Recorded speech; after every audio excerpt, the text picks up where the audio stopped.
Martin, Oui, j'ai plusieurs clients qui appellent ces temps-ci parce que leur voiture ne démarre pas. Est-ce que c'est nécessairement parce que la batterie est à remplacer? pas nécessairement. Mais là, avec le COVID qu'on a présentement, on vit beaucoup de problèmes liés à la batterie. Mais ça ne veut pas nécessairement dire que c'est la batterie qui est en problème. Parce que là, on sait qu'on est confiné, les voitures ne roulent pas beaucoup, ils restent longtemps sans démarrer. Et les voitures d'aujourd'hui, bien, ils comportent énormément de modules électroniques. Chaque module, c'est un ordinateur.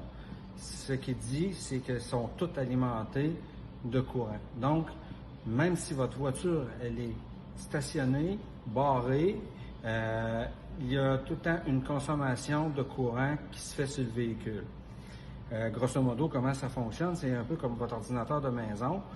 Vous l'ouvrez, vous êtes longtemps sans vous en servir, et à un moment donné, l'ordinateur il tombe en mode veille, on dit. Il se ferme, mais il reste alimenté, pour alimenter les mémoires, il reste tout le temps avec du courant dessus.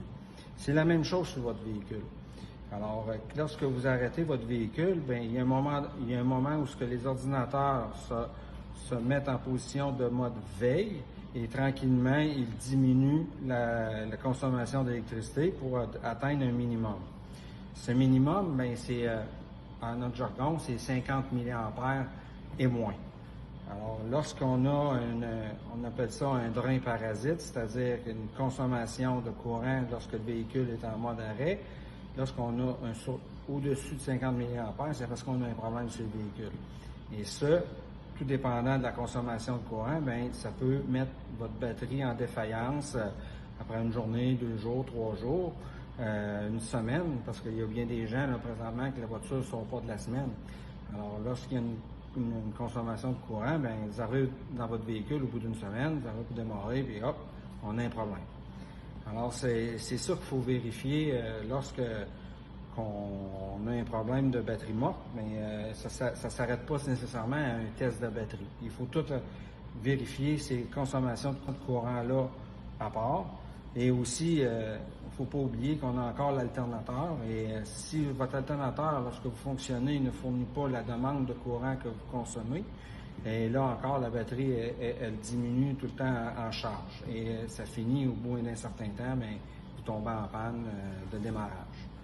Alors, lorsque vous auriez un problème de ce genre, bien, moi, je vous conseille très fortement bien, de ne pas remplacer la batterie carrément, parce que votre problème n'est pas guéri, il va revenir subséquemment.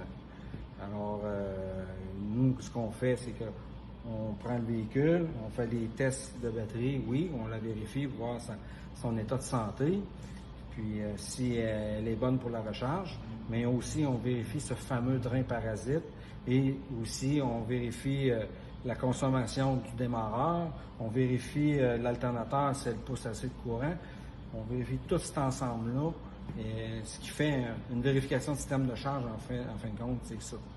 Alors, moi, c'est ça que je vous suggère très fortement. Puis ici, de toute façon, c'est ça qu'on fait lorsque vous venez chez nous pour un problème comme ça.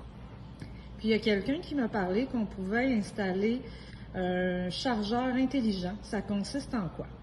Bon, bien, pour les gens qui sont très longtemps sans se servir de son véhicule, là, plus d'une semaine, 2 semaines, 3 semaines, il existe aujourd'hui, là, ce qu'on pose souvent sur les véhicules, c'est un genre de petit chargeur intelligent comme ça.